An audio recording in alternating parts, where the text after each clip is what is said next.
ഈ വീഡിയോയിൽ യു എസിലുള്ള രണ്ട് വിഷയം നമുക്ക് പറഞ്ഞു പോവാം. യു എസിൽ ക്വീൻസ്ലാൻഡ് സെനറ്റർ മുൽഹോളൻഡ് ലേഡിയാണ്, അമ്മയാണ്, കാര്യങ്ങളെല്ലാം ഓക്കെയാണ്. പക്ഷെ അവർ ഈ സെനറ്റ് മീറ്റിങ്ങിന് നിന്ന് വന്നത് കൊച്ചിനെ എടുത്തുകൊണ്ടാണ് വന്നത്. കൊച്ചിനെ ഒക്കത്ത് വെച്ചുകൊണ്ടാണ് വന്നിരുന്ന് അവരുടെ ടൈം ലൈൻ കൊടുക്കപ്പെട്ടു. അപ്പോൾ അവരെണീറ്റ് സംസാരിച്ചു. കൊച്ചിനെ ഒക്കത്ത് വെച്ചുകൊണ്ട് കൊച്ചി ഭയങ്കരമായിട്ട് അങ്ങോട്ടും ഇങ്ങോട്ടൊക്കെ ചില അസ്വസ്ഥതകളൊക്കെ പ്രകടിപ്പിക്കുന്നുണ്ട്. എന്നാലും അവരുടെ സ്പീച്ച് കണ്ടിന്യൂ ചെയ്തു. അപ്പോൾ അവർ പ്രധാനമായിട്ട് ഈ കൊച്ചിനെ എടുത്തുകൊണ്ട് വന്നത് ഒരു മെസ്സേജ് കൊടുക്കാനാണെന്നാണ് പറയുന്നത്. ആ മെസ്സേജ് എന്ന് പറഞ്ഞാൽ ഈ പാരൻസിനും കൂടി ഉള്ളതാണ് ഈ ഒരു സെനറ്റ് എന്നുള്ളത് ധരിപ്പിക്കാനാണ് അത്രയും അവർ ഈ കൊച്ചിനെയും കൊണ്ട് വന്നത്. പാരൻറ്റിങ് എത്രമാത്രം ബുദ്ധിമുട്ടുള്ള വിഷയമാണ് കൊച്ചുങ്ങളെയൊക്കെ കെയർ ചെയ്തുകൊണ്ട്. അപ്പോൾ ഒരു മദറിൻ്റെ ഇമ്പോർട്ടൻസ് എന്താണെന്ന് പറഞ്ഞാൽ അവർ ഭയങ്കരമായിട്ടുള്ള പ്രോബ്ലം സോൾവിങ് സ്കില്ലുള്ള ആൾക്കാരാണ് മദർ എന്നുള്ളത് ധരിപ്പിക്കാനാണ്, ഒരു വലിയ മെസ്സേജ് കൊടുക്കാനാണ് അവർ വന്നതെന്ന് പറഞ്ഞിട്ടാണ് അവർ സ്പീച്ച് നടത്തിയത്. വലിയ അപ്രിസിയേഷനൊക്കെ അവർക്ക് സെനറ്റിൻ്റെ ഉള്ളിൽ കിട്ടി. പിന്നെ ജസ്റ്റ് ഒരു ഗ്ലോബൽ മെസ്സേജാണിത്. വ്യത്യസ്തമായ രീതിയിൽ അവർ മെസ്സേജ് പറയാൻ വേണ്ടിയിട്ട് വന്ന ഒരു സെനറ്ററാണ്.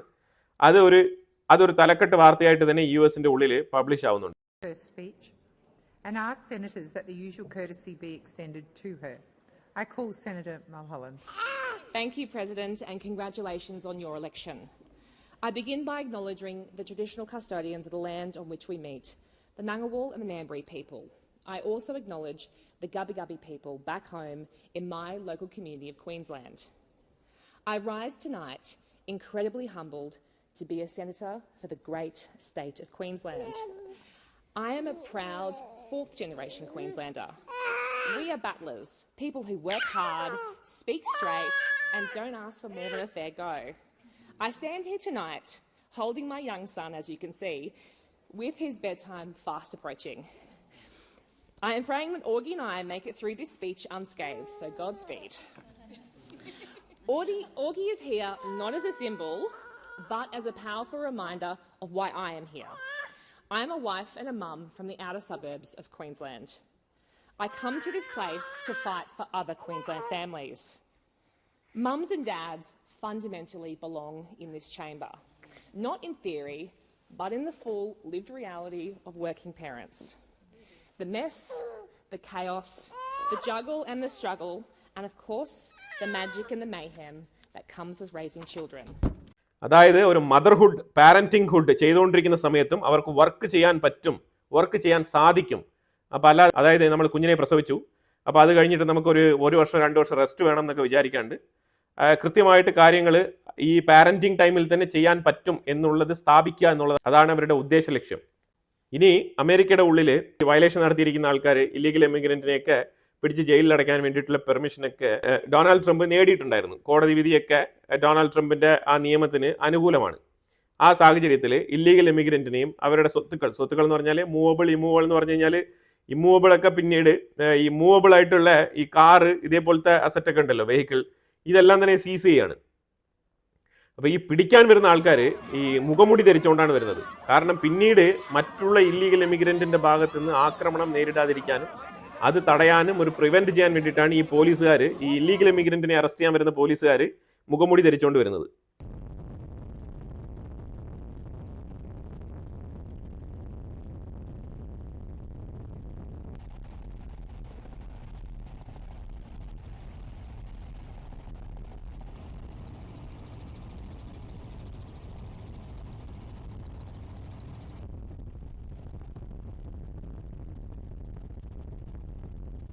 ഈ ലോങ് വിഷ്വൽ ഇതെന്താണ് ഇതിനകത്ത് മനസ്സിലാക്കേണ്ടത് പറഞ്ഞാൽ, ഇത് ഫ്ലോറിഡ എമിഗ്രേഷൻ നിർമ്മിച്ചിരിക്കുന്ന, അതായത് ഇത് പണ്ടൊരു ജയിൽ തന്നെ ആയിരുന്നു.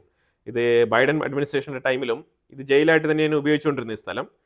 അലിഗേറ്റർ അൽക്കട്രാസ്, ഇതാണ് യു എസിൻ്റെ ഹോംലാൻഡ് സെക്യൂരിറ്റി ഈ ഇല്ലീഗൽ എമിഗ്രൻറ്റിനെ കൊണ്ട് പാർപ്പിക്കാൻ വേണ്ടിയിട്ട് തയ്യാറാക്കുന്ന ജയിൽ. ഇത് ഓൾറെഡി തന്നെ റെഡിയാണ്, ഇത് റെഡി ടു യൂസ്. ഇത് പുതിയതായിട്ട് നിർമ്മിച്ചതൊന്നുമല്ല, പക്ഷെ അതൊന്ന് റിനോവേറ്റ് ചെയ്ത് സെറ്റാക്കി എടുത്തിട്ടുണ്ട്. ഇതുപോലെ അമേരിക്കയിലുള്ള ഓരോ ഫെഡറൽ സിസ്റ്റത്തിൻ്റെ കീഴിലും ഇതുപോലെ ഒരു സംവിധാനം ഉണ്ടാക്കുമെന്നാണ് പറയുന്നത്. ഇത് ശരിക്കും പറഞ്ഞാൽ ഒരു ഡീറ്റെയിൻ സെൻറ്റർ എന്ന് വേണമെങ്കിൽ വിളിക്കാം. പക്ഷേ ഇതിൻ്റെ ഒരു പ്രത്യേകത എന്ന് പറഞ്ഞാൽ, അലിഗേറ്റർ അൽക്കട്രാസ് എന്ന് ഇതിനെ വിളിക്കുന്നതെന്ന് പറഞ്ഞാൽ, ഈ അലിഗേറ്റർ എന്ന് പറയുമ്പോഴത്തേക്കും ഈ ചീങ്കണ്ണി, മുതല, ഇതിന് ചുറ്റാകെ, ഈ ഒരു ജയിലിന് ചുറ്റാകെ ആർട്ടിഫിഷ്യൽ തടാകം നിർമ്മിച്ചിട്ടുണ്ട്. ഈ ആർട്ടിഫിഷ്യൽ തടാകത്തിൽ നല്ല വലിപ്പമുള്ള മുതലകളെ കൊണ്ട് ഇടുകയാണ്. ഇതെന്തിനാണെന്ന് പറഞ്ഞാൽ ഈ ജയിൽ ചാടി വരുന്നവൻ ഈ കുളം നീന്തിയല്ലാതെ പിന്നെ അവന് കടക്കാൻ ഒരു മാർഗ്ഗമില്ല എന്നുള്ളതാണ്. അപ്പോൾ അങ്ങനെ ആ രീതിയിൽ മുതലകളെ കൊണ്ട് അവിടെ പാർപ്പിക്കുകയും ഏതെങ്കിലും ഒരു ഇല്ലീഗൽ എമിഗ്രൻറ്റ് ഈ ജയിലിൽ നിന്ന് പുറത്ത് ചാടാൻ തീരുമാനിച്ചു കഴിഞ്ഞാൽ അവൻ്റെ കഥ കഴിഞ്ഞു. അത് തന്നെയാണ് മനസ്സിലാക്കേണ്ടത്.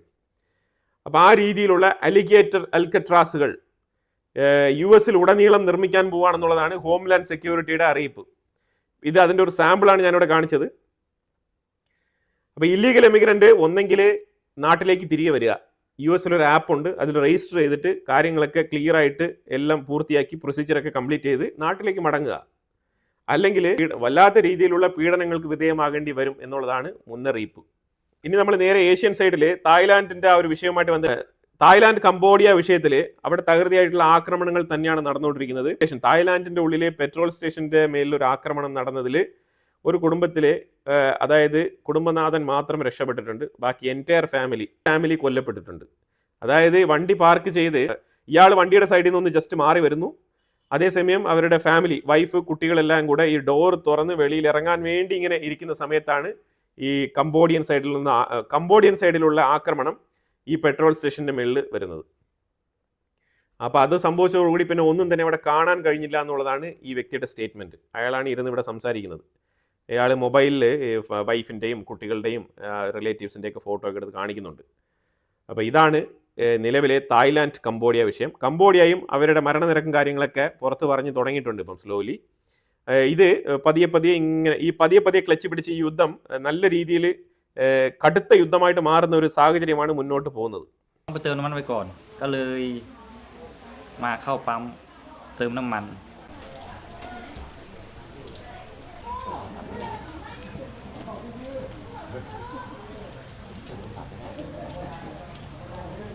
ได้จอดแป๊บเดียว Just shortly after I parked, and it was about 1 to 2 minutes after my wife got out of the car, I heard a blast and then nothing was left.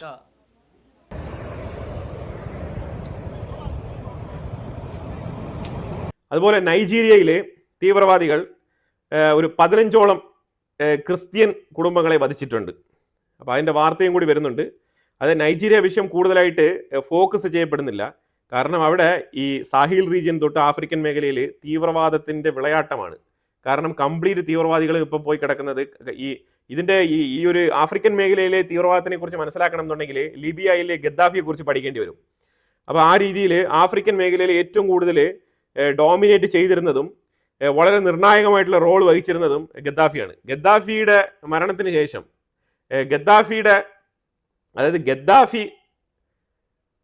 Gaddafi പോയതിന് ശേഷം ബാക്കിയുള്ള കാര്യം നമ്മൾ ചിന്തിച്ചു കഴിഞ്ഞാൽ ഈ ISIL എന്ന് പറഞ്ഞ ടീമുകളാണ് കംപ്ലീറ്റ് ഈ ഒരു സാഹിൽ റീജിയൻ തൊട്ട് ആഫ്രിക്കൻ മേഖലയിൽ മൊത്തത്തിൽ പടർന്ന് പന്തലിച്ചിരിക്കുന്നത്. ഇതിൽ നൈജീരിയയിലൊക്കെ നമ്മൾ എടുത്ത് പറഞ്ഞു കഴിഞ്ഞാൽ അവിടെ ഇത് ചെറിയൊരു ഇൻസിഡൻറ്റ് മാത്രമാണ് ഞാൻ ഇന്ന് പറഞ്ഞത്. അത് വലിയൊരു ചാപ്റ്റർ തന്നെ സംസാരിക്കേണ്ടി വരും ആ ഒരു വിഷയത്തിലേക്ക് നമ്മൾ പോയി കഴിഞ്ഞാൽ.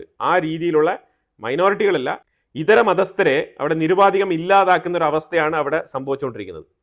ആ തീവ്രവാദ സംഘടനയുടെ പേര് ഞാനിവിടെ പറയുന്നില്ല, അത് എല്ലാവർക്കും അറിയാവുന്ന ഒരു സംഘടന തന്നെയാണ്.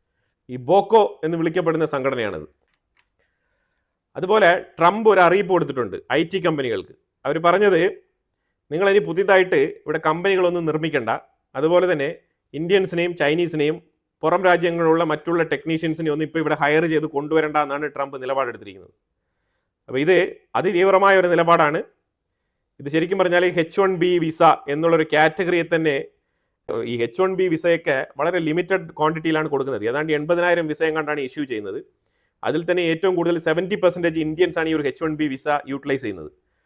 പക്ഷേ അതിപ്പം തീരെ കുറച്ച് കഴിഞ്ഞാൽ അമേരിക്കയിൽ ഈ എംപ്ലോയ്മെൻറ്റ് ശരിക്കും പറഞ്ഞാൽ ഈ ലേബർ, ഈ പ്രൊഫഷണൽ ആയിട്ടുള്ള ലേബറിനെ എങ്ങനെയാണ് ഹയർ ചെയ്യാൻ അമേരിക്ക ഉദ്ദേശിക്കുന്നത് എന്നുള്ളത് നമുക്ക് ഇതുവരെ മനസ്സിലായിട്ടില്ല. എന്തായാലും ട്രംപ് നിലവിലെടുത്തിരിക്കുന്ന തീരുമാനം ഇതാണ്. ഇത് ഒരുപക്ഷെ ഇന്ത്യയുടെ മേളിലും ചൈനയുടെ മേളിലൊക്കെ പ്രഷർ ഇടാൻ വേണ്ടിയിട്ട് പറയുന്നതായിരിക്കാം. പക്ഷേ എന്നാൽ നിലവിലെ ഡൊണാൾഡ് ട്രംപിൻ്റെ സ്റ്റേറ്റ്മെൻറ്റ് ഇതാണ്. ഇതിനെതിരെ ഗൂഗിൾ, മെറ്റ, ആമസോൺ പോലത്തെ കമ്പനികളെല്ലാം തന്നെ ട്രംപ് അഡ്മിനിസ്ട്രേഷനെ അപ്രോച്ച് ചെയ്തിട്ടുണ്ട്, അതെങ്ങനെ സാധിക്കും എന്നുള്ള രീതിയിൽ. ഇതിന് വേറൊരു പ്രശ്നം ഞാൻ പറഞ്ഞുതരാം. ഡൊണാൾഡ് ട്രംപ് ഇങ്ങനെ എംപ്ലോയീസിനെ അങ്ങോട്ട് കയറ്റുന്നില്ല എന്നുണ്ടെങ്കിൽ ആമസോൺ പോലത്തെ കമ്പനികൾ, ഗൂഗിൾ പോലത്തെ കമ്പനികൾ, മെറ്റ പോലത്തെ കമ്പനികൾക്കൊക്കെ അവർക്ക് റിമോട്ടായിട്ട് പണിയെടുപ്പിക്കാൻ കഴിയും. അതിൽ യാതൊരു മാറ്റമില്ല എന്നുള്ളതാണ്. ഈ കമ്പനികൾക്കൊക്കെ ജോലിക്ക് അപ്ലൈ ചെയ്യാതിരിക്കേണ്ട ആവശ്യമൊന്നുമില്ല. ജോലിക്ക് അപ്ലൈ ചെയ്ത് കഴിഞ്ഞാൽ നിങ്ങൾക്ക് ഒരു പക്ഷേ വീട്ടിൽ ഇരുന്ന് തന്നെ വർക്ക് ചെയ്യാൻ സാധിക്കും നല്ല മികച്ച സാലറിയിൽ. ഇത് ശരിക്കും അമേരിക്കയ്ക്ക് ഉണ്ടാക്കാൻ പോകുന്ന നഷ്ടം ചെറുതല്ല. അവിടെ ഒരു കമ്മ്യൂട്ട് ഉണ്ടാവും. ഇപ്പോൾ അമേരിക്കയിൽ ഒരു ജോലി കിട്ടി ഒരു ഫാമിലി അവിടെ പോകുന്നെങ്കിൽ ഒരു കമ്മ്യൂട്ട് അവിടെ ക്രിയേറ്റ് ആവും. ആ കമ്മ്യൂട്ട് ട്രംപ് നഷ്ടപ്പെടുത്തുകയാണ്. അതായത് ഇല്ലീഗൽ ഇമിഗ്രൻ്റ് ആയിട്ട് പോകുന്ന ആൾക്കാരെ കുറയ്ക്കാം. പക്ഷേ എന്തുകൊണ്ടാണ് പ്രോപ്പറായിട്ട് എഡ്യൂക്കേഷൻ നേടി ജോലി അപ്ലൈ ചെയ്ത് ടോഫൽ പോലത്തെ എക്സാമൊക്കെ എഴുതി എല്ലാ ക്രെഡിബിലിറ്റിയോടും കൂടി പ്രോപ്പറായിട്ട് വിസ എടുത്ത് ജോലിക്ക് പോകുന്ന ആൾക്കാരെ തടയേണ്ട ആവശ്യം എന്താണ്? അതിൻ്റെ ലോജിക്ക് മനസ്സിലാവുന്നില്ല.